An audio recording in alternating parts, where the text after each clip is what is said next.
Hola, buenas tardes. Buenas, ¿cómo va? ¿Todo bien? ¿Cómo va?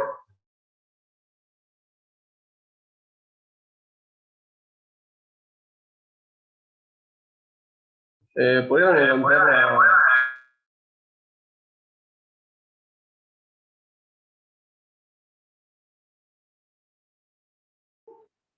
Ahí está, a ver, ahí me escuchan. Y a todos los perros del barrio, supongo.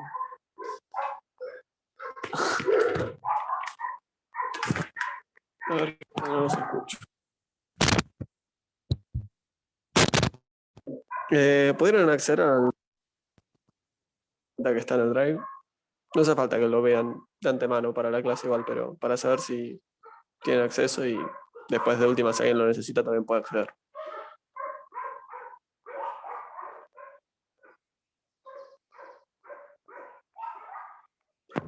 Se te escucha, ¿eh? Bancame que ahí me fijo porque la verdad que ni idea. Ok, genial. Sí, sí, yo pude acceder a todo. Ok. Bien. A ver, vamos a empezar entonces con la clase. Hoy lo que toca ver es heterocedasticidad. Vamos a hacer un mini repaso, no sé, no creo que nos lleve más de media hora. Y después vamos a hacer dos aplicaciones. Vamos a corregir, vamos a ver si hay o no heterocedasticidad y también vamos a corregir por la presencia de heterocedasticidad justamente. Entonces, arrancamos. Cualquier duda, como siempre, me van preguntando. Primero, cuando hablamos de heterocedasticidad, esto nada, viene de juntar dos palabras básicamente, pero lo importante es que la varianza no es constante, ¿sí? En vez de homo, como si fuera única, no, en realidad es hetero, o sea, entonces tenemos distintas varianzas. Que ese era uno de los supuestos. Ustedes recordarán, cuando arrancaron el curso, habrán hecho un conjunto de supuestos que sonaban bastante restrictivos, y de a poco se fueron o relajando o se fueron discutiendo algunos, ¿no? Por ejemplo, un supuesto que estuvimos discutiendo, que lo discutieron conmigo, por ejemplo, era el de la covarianza entre X y el error, ¿no? Y ahí apareció una nueva metodología. Bueno, ¿y por qué vamos haciendo esos supuestos? Porque básicamente si queríamos ir haciendo nuestras demostraciones sobre el estimador de mínimos cuadrados, en algún momento nos aparecía alguna expresión y decíamos, ¿y esto de acá? ¿Qué pasa con esto? Bueno, si yo supongo tal cosa, esto es igual a esto y pimba, sigo avanzando, ¿no? Entonces, por ejemplo, quería mostrar el sesgo de las X. Bueno, llego hasta acá y de repente me aparece una parte, ¿no? Esa esperanza de X y el error y, che, y esto, bueno, mira, si incluyo este supuesto, ahí esto de acá es igual a cero. Entonces, listo, volado. Bueno, con la varianza del error también, en una parte hacíamos un supuesto, que esta demostración la habrán visto con Gabriel, y terminábamos señalando que, bueno, que la matriz de varianzas y covarianzas se podía reducir a una matriz bastante sencilla y la estimábamos de una forma también bastante sencilla. Entonces, bueno, primero y principal eso. Cuando hablamos de heterocedasticidad hablamos de varianza de los errores, ¿ok? De los errores de nuestro modelo, no de otras varianzas, estamos hablando de esa varianza. Entonces, cuando empezamos a violar este supuesto, lo que va a pasar es que la varianza de algún error no es igual a la constante, ¿no? Entonces puede ser que haya una que sean distintas o que todas sean distintas. Acá, a ver, por ejemplo, hoy vamos a hacer uno para la educación y el ingreso, ¿no? Como si vamos a notar que hay más volatilidad del ingreso a mayores niveles de educación, pero también, por ejemplo, un ejemplo muy trillado es el del gasto y el ingreso de los hogares, ¿no? Creo que era el gasto en comida e ingreso de los hogares. Creo que se estaba, de hecho, en el Gujarati en alguna parte, que justamente como que a mayor ingreso de los hogares había mayor volatilidad, ¿no? Entonces, si uno como que miraba a nivel gráfico directamente esas dos variables, vamos a así, lo que notaba era que para los primeros ingresos estaba relativamente concentrado, ¿no? Nosotros acá mirábamos el gasto y acá el ingreso, y a medida que nos íbamos a mayores niveles de ingreso, empezaba a haber una mayor volatilidad, ¿no? Como que esto se iba abriendo.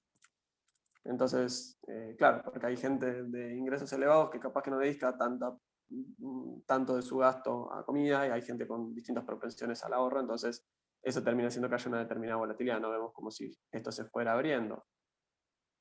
Después nosotros a esto le daríamos una recta de regresión lineal y esto va bien con los errores, ¿no? Al ser una regresión simple, es un ejemplo, es una visualización muy potente. Al tener muchas variables, esas visualizaciones dejan de ser tan efectivas. Pero en fin, discutamos un poco entonces, cuando nosotros habíamos, entre comillas, levantado el supuesto de endogeneidad, digo entre comillas porque no es que dijimos esto se resuelve así, sino que presentamos una cierta metodología, pero cuando levantamos ese supuesto, ¿qué pasaba con nuestros beta sombreros cuando había endogeneidad?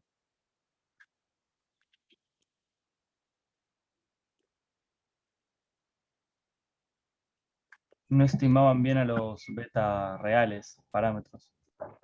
Claro, o sea, no los estimábamos bien, si querés O sea, lo los decimos estimaban con un sesgo. Perdón. claro, eran sesgados. Perdón. Es una forma un poco más delicada de decirlo, ¿no? Tampoco eran consistentes. Entonces, si queríamos ir añadiendo y añadiendo muestras, de todas formas no íbamos a llegar o al menos no íbamos a converger en probabilidad al verdadero valor de los parámetros. Cuando tenemos heterocedasticidad, nosotros, fíjense que estamos levantando solamente una parte del supuesto de la matriz de varianzas y covarianzas, no estábamos levantando todo. Vamos a seguir suponiendo que no hay autocorrelación. ¿Ok? Y no está correlacionado con el error J, en tanto I sea distinto de J. Entonces, esa parte la estamos dejando, ¿sí? No estamos levantando este supuesto. Lo que sí levantamos es que la varianza de todos los errores sea constante, eso lo vamos a levantar. Y esto de acá, alguien, o sea, yo entiendo que esto ya lo discutieron con Gabriel, ¿se acuerdan qué consecuencias tenía para nuestros estimadores? Era que no podíamos hacer inferencia porque los estimadores usan se usa el error estándar estimado que supone homoscedasticidad, y si tenés eso no funciona el error estándar, algo así entendí. Entonces, No, está perfecto. Sí, totalmente, es exactamente eso. A ver, y le agrego algo. Lo que dijo acá Santi, que fue que nosotros no tenemos problema cuando estamos estimando estos beta sombreros, pero el tema es que si en un momento vamos a usar ese supuesto para estimar esto. Y esto de acá, bueno, la verdad que, qué sé yo, el beta sombrero va a seguir siendo el mismo, ¿no? Como que me tiene sin cuidado, uno dirá, bueno, pero el tema es que yo para después decir si esto es, o sea, después de hacer un test utilizando esto, en algún momento usé esto. Entonces, ¿cómo hago para hacer inferencia? O sea, a ver, inferencia, ¿cómo hago un test de significatividad? ¿Cómo me fijo si tal variable es estadísticamente significativa para explicar tal otra? Y la verdad que necesito esa estimación. Entonces, se nos bloquea una pregunta súper importante, más allá del beta sombrero, ¿no? Entonces, ¿cómo se veía la matriz de varianzas y covarianzas cuando lográbamos incluir todos los supuestos? Bueno, era una matriz más que amigable, ¿no? Teníamos solamente valores, recuerden, esto de acá es como si, a ver, denme un segundo, que si hago esto con el mouse, no se va a entender nada. Pero lo que contiene la matriz de varianzas y covarianzas, en esencia, de hecho también lo podríamos decir matriz de covarianzas de una forma más sencilla, pero lo que va a tener es la correlación entre el primero con el primero, perdón, la covarianza, la diferencia importante entre los dos. El primero con el segundo. Vamos a hacer así.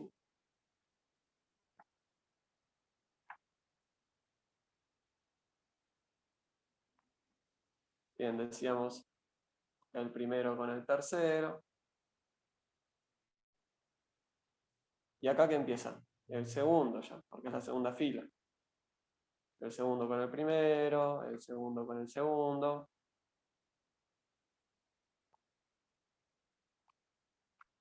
Yo, perdón si los aburro con las matrices, pero yo creo que son una reforma para entender lo que estamos haciendo. Bien, acá vendría el tercero con el primero y déjenme ya dejar de escribir acá porque si no se nos ve mucho tiempo. ¿Puedo hacer una pregunta, Sebastián? Sí, Por ahí me es necesaria, pero. La covarianza de U2, ponele de U2, U1, ¿no es la misma que la de U1, U2 siempre? sí. O sea, ¿no es siempre simétrica esa matriz? Es una Sí, duda que tengo. pero hay que ver qué es lo que contenemos acá igual, ¿no? Claro, ok. Pero sí, o sea, es por definición de cómo se calcula una covarianza. Va a tener que serlo. Está bien igual la pregunta, ¿eh? Está muy bien.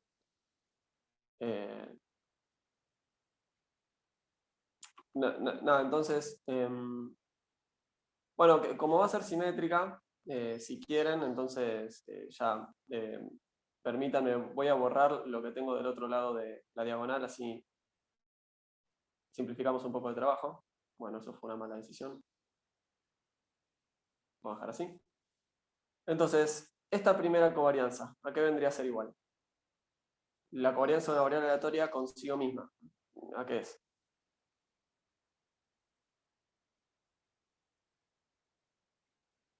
La varianza. Exacto, esto de acá es la varianza. Entonces lo que tengo es la varianza de esta variable aleatoria. Acá abajo voy a tener la varianza de esta otra.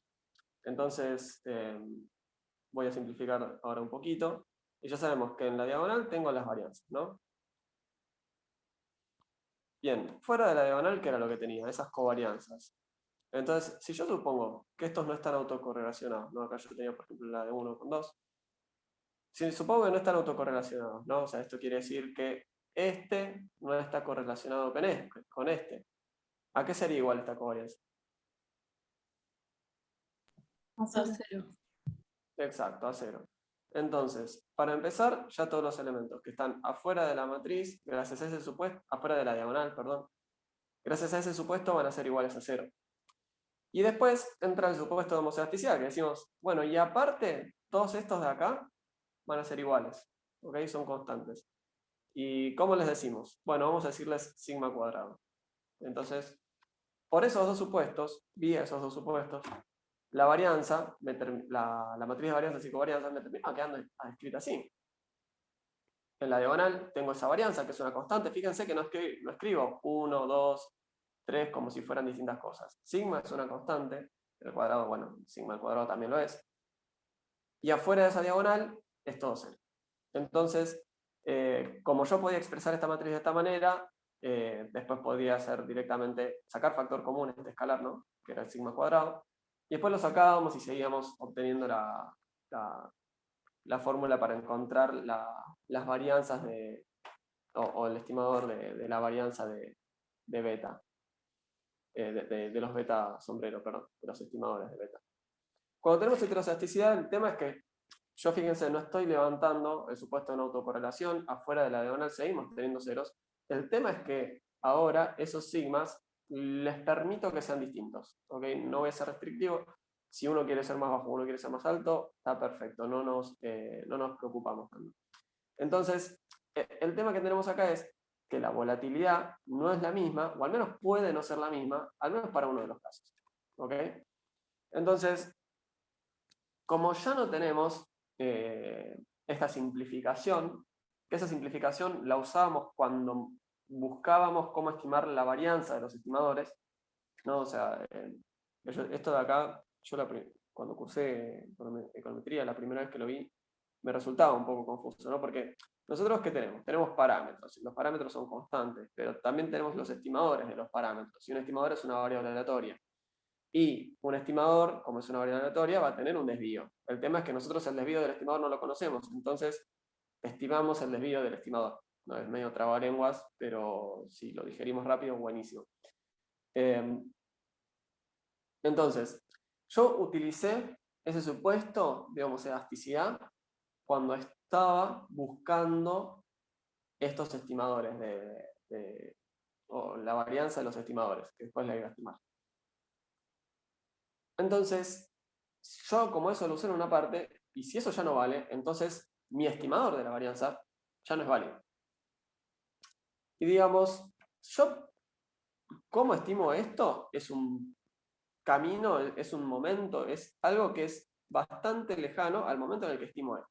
¿Sí? Son cosas que no están directamente ahí cruzadas cuando utilizábamos esto, ¿no? Entonces, digamos, si esto yo lo quiero estimar de otra manera, esto tranquilamente lo puedo seguir estimando de la misma, ¿ok?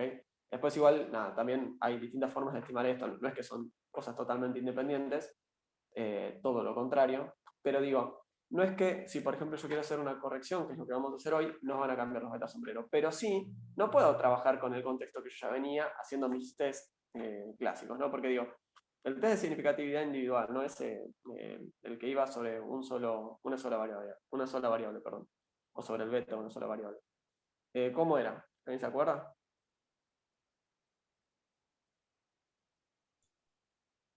Era el valor que obtuvimos del estimador menos el valor sobre el cual estamos haciendo la hipótesis del parámetro. Por ejemplo, si decimos que el parámetro en realidad es 0, le ponemos un 0, sobre el desvío estándar estimado. Exacto. Y eso tenía que distribuir T K menos n grados de libertad, no me acuerdo cuántos grados de libertad. No, igual estuviste bastante cerca, pero lo que más me interesa a mí Pero, es justamente. ¿te puedo hacer una pregunta, Sebastián, sobre esto? Antes de que Dame un decidas. segundo igual. Sí. Dame un segundo igual. En virtud de lo que decías antes, yo este test también lo podría, o sea, mi hipótesis nula, por default en Stata viene como que este es igual a 0, tranquilamente podría decir, bueno, que la hipótesis sea nula sea es igual a 8, por ejemplo. Eh, nada, no es que necesariamente es 0, pero bueno, vayamos con el caso más sencillo de todos, que es. O sea, si a esto le resto 0 es lo mismo que no escribir al menos, ¿está de acuerdo? Sí, ¿cuál era la pregunta? Sí que no me sale. Bueno, lo que estamos viendo afecta a los errores de los errores. Perdón, a los desvíos estándar de los errores. No entiendo por qué acá afectaría al desvío estándar de los betas. ¿Cuál es la relación? Porque el beta depende del desvío, o sea, el desvío del beta va a depender del desvío de los errores. O sea, ahora ya no me acuerdo la demostración, pero terminaba llegando algo así como que x transpuesta por x a la menos 1, por x transpuesta por u transpuesta por x transpuesta por x a la menos 1, si no me falla la memoria, ¿no? Y esto de acá eran mis varianzas de los betas, ¿no? Si no me falla la memoria, si alguien quiere, en realidad esta es la varianza real. Si alguien quiere checarlo por las dudas, está buenísimo. Entonces, lo que yo tenía que hacer era obtener la esperanza, y lo que iba a terminar diciendo, bueno, a ver, la esperanza de este producto de acá es sigma cuadrado por una matriz de identidad. Y como sigma cuadrado es un escalar, yo lo podía sacar, y como sacaba eso de acá, me terminaba quedando esto de acá, y el producto de estas tres matrices, si miramos acá con atención, tengo x transpuesta por x transpuesta por x a la menos 1, ¿no? Entonces eso me da la matriz de identidad.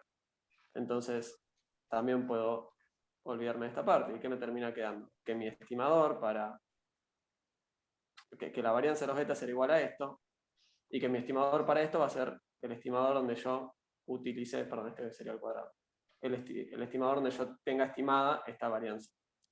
Entonces, yo después iba a utilizar esto para llegar acá. El único problema era que, claro, o sea, adentro de esto yo supuse heterocedasticidad, perdón, homocedasticidad. Y ahora que estamos queriendo levantar eso. Entonces, si no valiera la homocedasticidad, esto de acá tranquilamente puede no estar bien estimado. Y por ende, si eso no Perfecto. está bien estimado, esto de acá no es confiable. Y si eso de ahí no es confiable, esto de acá no es confiable. Perfecto, clarísimo. Gracias. No, por favor. Digamos, fíjense qué grave que es esto, porque, no sé, el beta sombrero, imagínense que les dio 1, no sé, de la variable j. Y el desvío de beta estimado del estimador de beta j les dio 0,5, ¿no? Entonces ustedes van, hacen su test, Y acá la realización del estadístico, ¿cuál vendría a ser? Yo acá puse 0,2, va a ser un poco más difícil. Tengo 1 sobre 0,5 y esto es igual a 2, ¿no? Es más, si quieren, vayamos de vuelta al 0,2, creo que va a ser todavía un mejor ejemplo. 1 dividido 0,2, ahí vamos. Esto es igual a 5, ¿no? Entonces terminaban diciendo, che, mira, con un pedalor recontra abajo, te puedo decir que esa variable es estadísticamente significativa, ¿no? Ahora, si resultara que este desvío estaba mal estimado, ¿no? Supónganse que esto en realidad, no sé, era 2. Entonces, acá en realidad yo tengo 1 sobre 2. Esto en realidad debería dar 0,5 y esa variable no era estadísticamente significativa.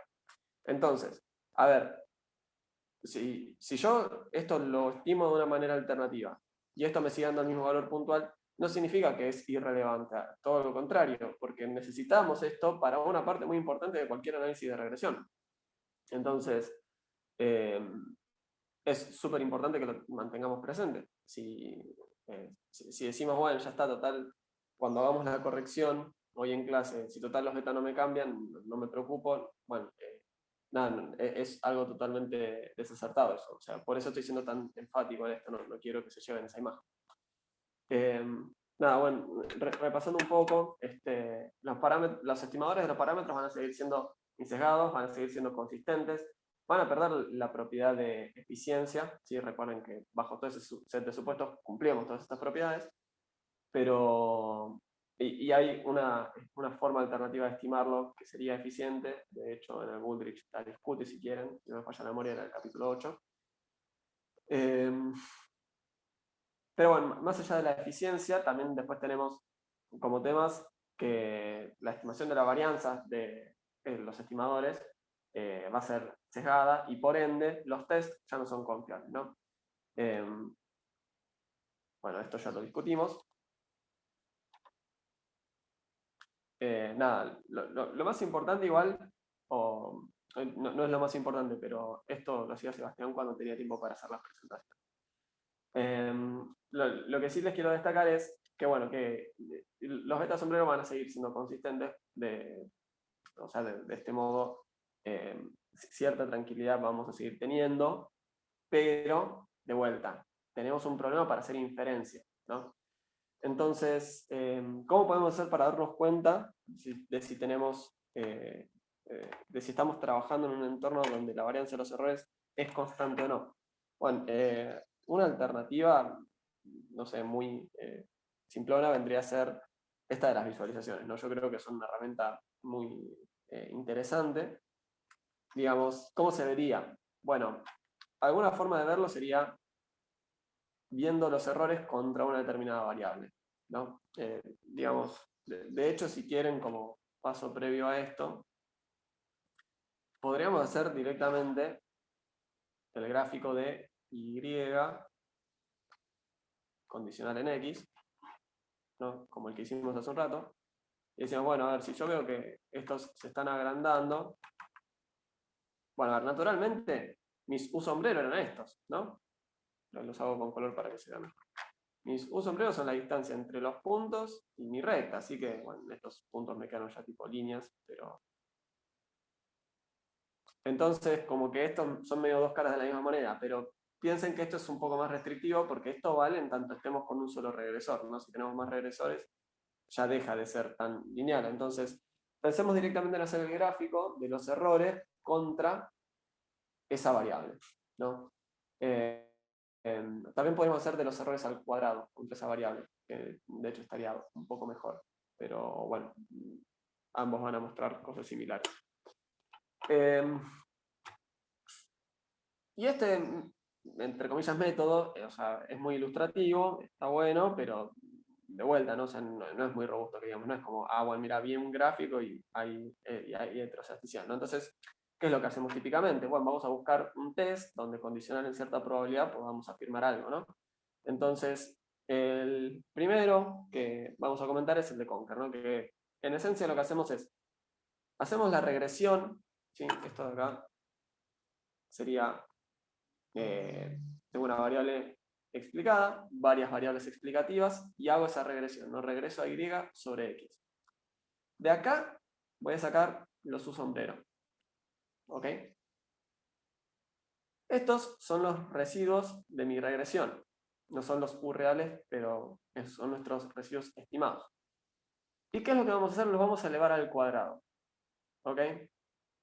Bueno, acá medio que yo tengo un spoiler, pero ¿por qué los vamos a elevar al cuadrado? Porque, a ver, nuestro foco acá está en hablar de la varianza del error, ¿no? Entonces, ¿por qué hablo de la varianza del error? Porque estoy hablando de heterocedasticidad. Entonces, esta varianza no es constante. Ahora, la varianza, ¿qué es igual? Es igual a la esperanza de la variable aleatoria elevada al cuadrado menos el cuadrado de la esperanza de esa variable. Ahora, si esto de acá es igual a 0, yo directamente puedo escribir la varianza del error igual a la esperanza del error al cuadrado. ¿Correcto? Entonces, esto de acá va a hacer esa aproximación a la varianza del error. Con lo cual, vamos a terminar utilizando, o sea, vamos a intentar explicar esto de acá. ¿Sí? Vamos a ver si la varianza del error depende de alguna de las variables explicativas. Si no depende de ninguna, bueno, hay homocedasticidad, es constante, no depende de nada.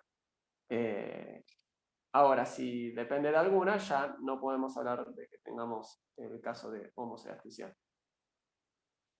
¿Está claro esto?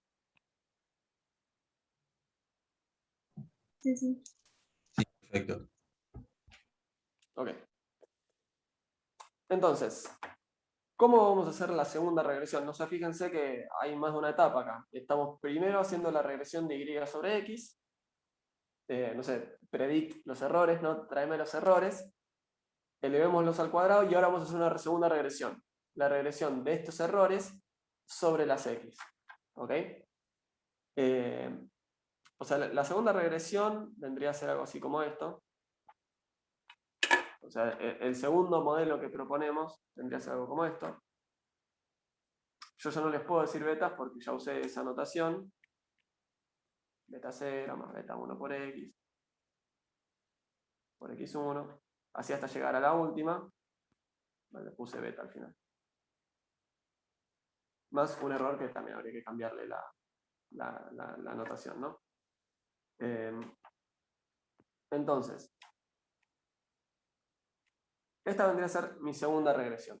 ¿Y por qué hay un doble sombrero? Porque lo que yo estoy diciendo acá es, estoy regresando a esta variable sobre esta, ¿no? Entonces, cuando yo haga la regresión, ¿qué voy a tener? En vez de delta 0 voy a tener el estimador. El estimador no los voy a estimar. Son mis estimaciones de estos. ¿Y el resultado de esto qué es? Es la estimación del cuadrado de la estimación. ¿Ok? Por eso les digo que para mí al principio era medio trabalengua. Y lo que vamos a hacer es ver si alguna de estas variables, esto de como siempre es porque después van a ver que lo vamos a usar de vuelta y lo vamos a usar de vuelta y lo vamos a usar de vuelta. Lo que vamos a ver es si alguna de estas variables efectivamente está explicando la varianza del error, ¿no? Ahora, fíjense, yo a delta 0 no lo voy a incluir, porque si delta 0 fuera 0 también, o sea, imagínense que todo esto de acá es irrelevante. Si delta 0 fuera 0 también, eso debería implicar que la varianza del error es igual a 0. Y sería muy raro que el error no varíe, ¿no? O sea, justamente tiene que variar. Si no, estamos prediciendo, estamos pronosticando la perfección o directamente, no sé, no es una variable aleatoria. ¿Cómo no va a tener varianza? Entonces, no nos interesa incluir a este parámetro, no nos interesa incluir a ver si la constante es relevante o no, sino que nos interesa testear esta parte. Porque aparte nuestro supuesto es de la varianza de error condicional en las x. Nuestro supuesto no es que la varianza es igual a 0. ¿Está bien?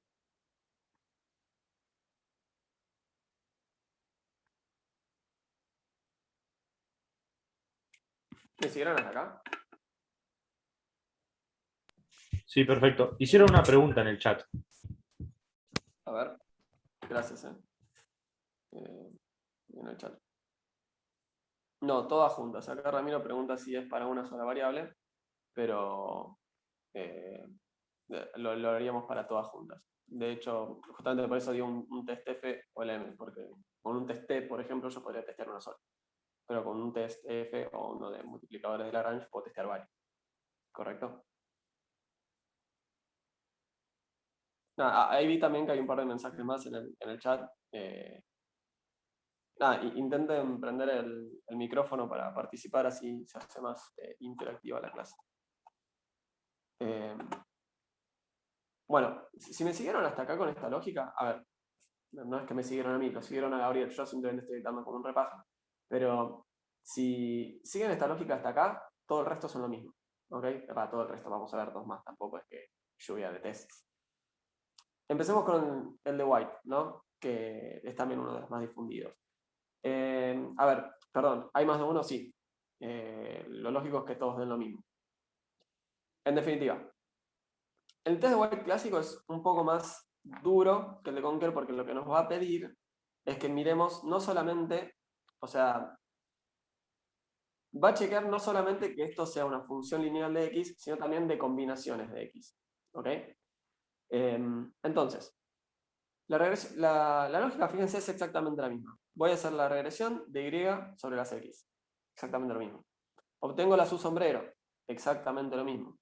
Voy a obtener la su sombrero al cuadrado. De vuelta lo mismo. Todo lo mismo. ¿Ok?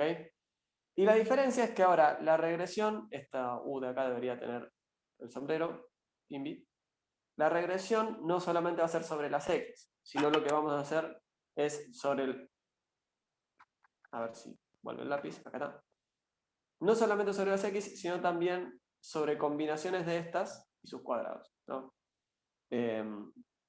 A ver, ¿cómo quedaría esto? Si yo tengo x1 y x2, el de Conker yo haría la regresión sobre x1 y x2.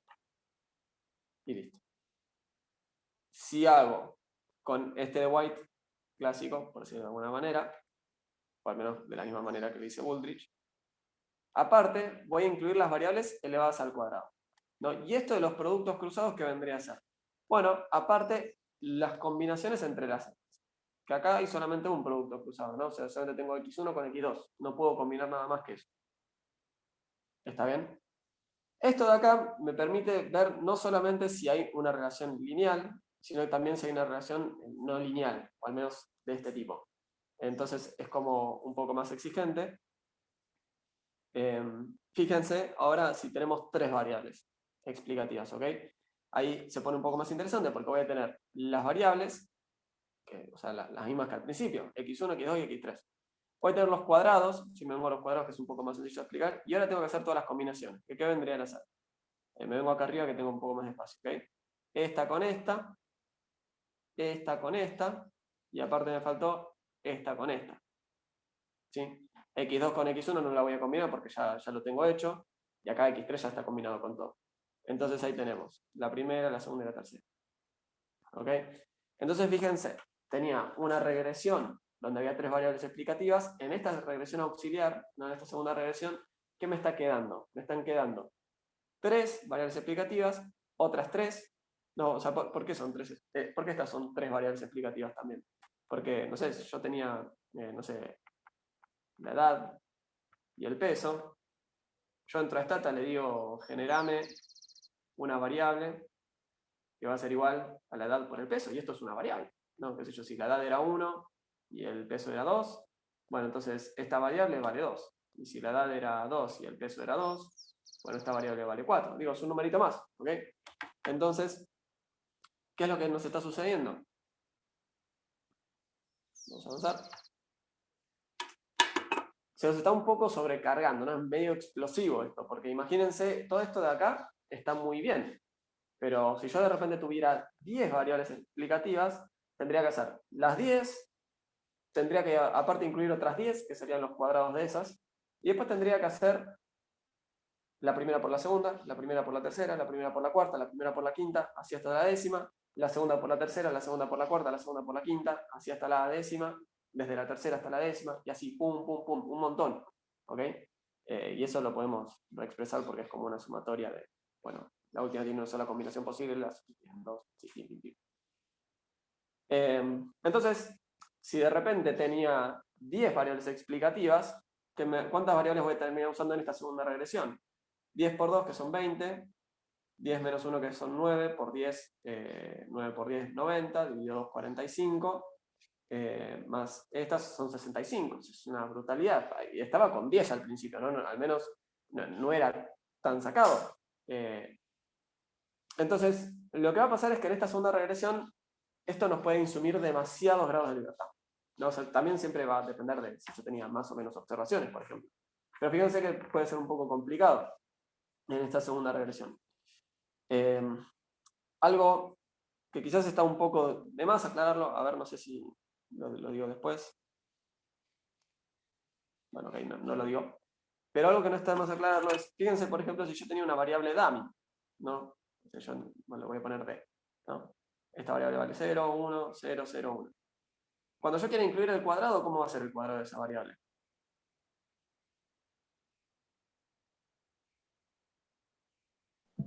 Cero, uno. Claro, 0, 1, 0, porque o sea, 0 por 0 es 0, 1 por 1 es 1, 0 por 0 es 1, 0 por 0 es 0, 0 por 0 es 0, 1 por 1 es 1. Entonces, ¿qué pasa si yo incluyo estas dos variables en una regresión? Es la misma.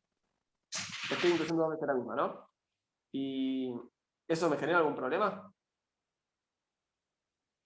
Sí, Sí, la colinealidad. colinealidad. Exacto, voy a tener multicolinealidad perfecta.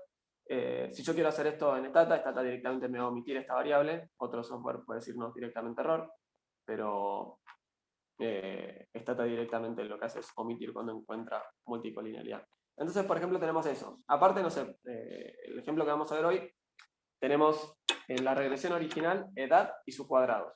Entonces, cuando quiero incluir el cuadrado de la edad, resulta que ya lo estoy metiendo por otro canal. Entonces, también lo voy a omitir. No es que necesariamente me voy acá, pero sí nos puede, o sea, digo como para, imagínense que eran todas dummies, bueno, entonces ahí va a ser un poco más tranquilo esta regresión, pero tranquilamente se nos puede ir muy lejos el tema de la cantidad de grados de libertad. Bueno, plantearíamos la segunda regresión, que fíjense es lo mismo, ¿no? O sea, la diferencia es que ahora incluía algunas variables adicionales. La primera regresión llegaba hasta acá, ahora bueno, está bien, tengo que incluir los cuadrados y las combinaciones. Perfecto. Pero es la misma regresión. ¿Y qué es lo que vamos a hacer? Vamos a hacer un test de hipótesis para ver si todas estas, yo acá creo que esta es una K mayúscula y el resto son K minúsculas, pero creo que no se diferencia demasiado, ¿no? En definitiva, vamos a fijarnos si todo esto de acá, si esa parte del modelo, vamos a fijarnos si esos parámetros son significativos, ¿ok? Todo menos la constante. ¿Por qué? Porque la constante me está representando la varianza y a mí no me interesa ver si la varianza es 0. De hecho, me extrañaría que la varianza fuera 0. Entonces, perdón, bueno, y acá, cuando digo K mayúscula, sí. Ahí está. Perdón, y si rechazo, entonces podría decir que hay heterocedasticidad. Exactamente, sí. Ahora que lo decís, mira, es muy importante lo que me estás aclarando. Yo no aclaré qué era lo que pasaba, cuál era nuestra regla de decisión. Si estas variables son, o sea, a ver, ya con que una lo sea, pero en definitiva, si yo termino rechazando mi hipótesis nula, lo que va a pasar es que a partir de esta hipótesis nula, si no me escuchan porque pasa un camión, me dicen, si realmente son todos igual a 0, hay homocedasticidad, ¿no? O sea, la varianza del error no depende de estas variables. Ahora, si rechazo la hipótesis nula, en realidad sí hay una dependencia y por ende tengo que moverme a un nuevo esquema. O sea, ver qué hago. Simplemente sé que inferencia no vale. De lo que repasamos hasta acá, eso es lo único que puedo afirmar.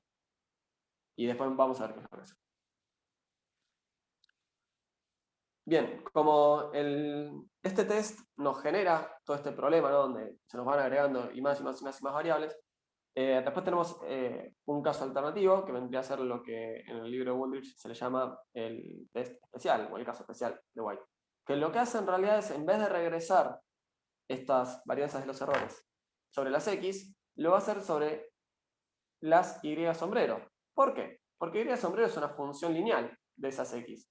Entonces, Y sombrero es como si contuviera las X, ¿no? O sea, Y sombrero es beta 0 sombrero más beta 1 sombrero por X1 más beta 2 sombrero por X2 más beta 3 sombrero por X3 y así. O sea, acá dentro tengo metidas X1, X2, X3, X4, X5 y así. Y en esta segunda parte, ¿qué tengo? A ver, imagínense que solamente tuviera X1 y X2 metido ahí adentro. Tendría como un cuadrado un binomio, entonces tendría